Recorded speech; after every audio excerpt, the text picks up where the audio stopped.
जय श्री राम मित्रों, मैं विकास आज एक बहुत महत्वपूर्ण टॉपिक पर डिस्कशन करने आया हूँ।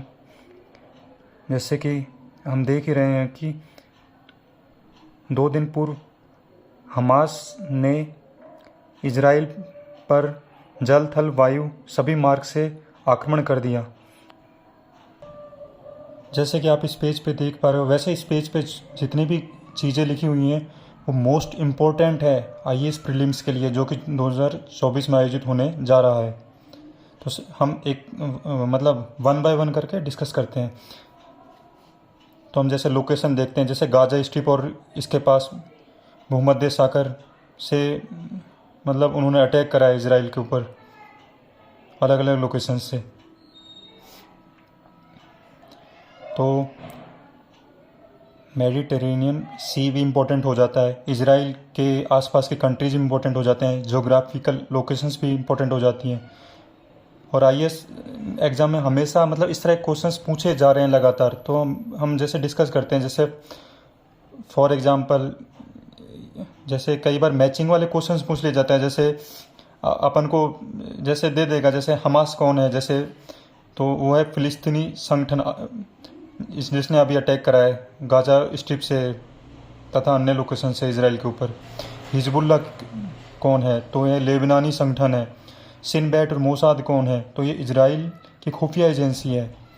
अब जैसे लगभग आई थिंक अराउंड 5,000 के समथिंग मिसाइल्स एक साथ रॉकेट्स का एक साथ अटैक करा मतलब इजराइल के ऊपर।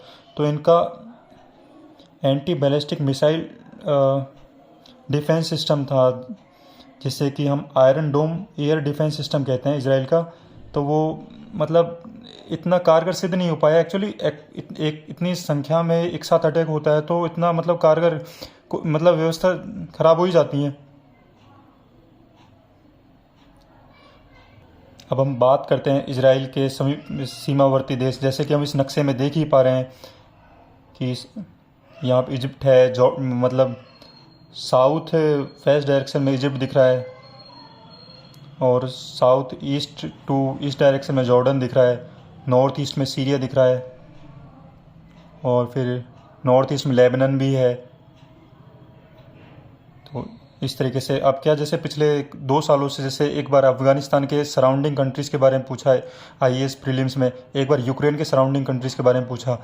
कभी वो अपना मतलब इसके सी के अराउंड कंट्रीज़ के बारे में पूछ लेता है। तो इस तरह के वेरी वेरी इंपॉर्टेंट है ये वाला आज का लेक्चर।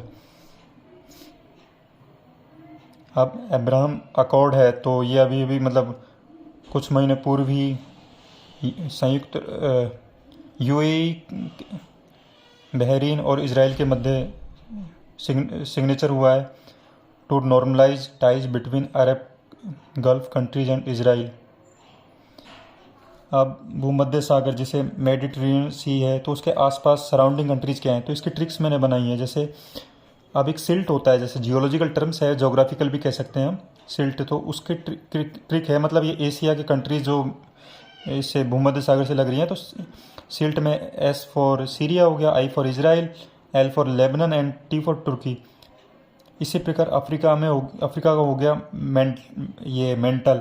जैसे कि हम अर्थ की लेयर नहीं होती क्रस्ट, मेंटल, कोर, तो ये मेंटल वहाँ से समझ लो आप। तो एम फॉर मोरक्को हो गया, ए फॉर अल्जीरिया हो गया, टी फॉर टूनेशिया हो गया, एल फॉर लेबनन हो गया, एंड ई फॉर इजिप्ट हो गया। और इसी प्रकार हम यूरोपियन देशों की जो भूमध्य सागर से लग रहे हैं उनकी ट्रिक्स है। Manish ji cry for momos in Lal Bahadur Shastri academy. तो ये यूरोप की कंट्रीज़ याद करने की ट्रिक है। वैसे इसके भी कंट्रीज़ की मतलब मैंने प्रीवियस लेक्चर में कवर किया है मैपिंग सीरीज़ में, आप वहाँ से देख सकते हो। तो इस तरीके से कुछ मतलब इस तरीके से ये आज के मतलब कवर करने का प्रयास किया, छोटा सा प्रयास किया मैंने। धन्यवाद।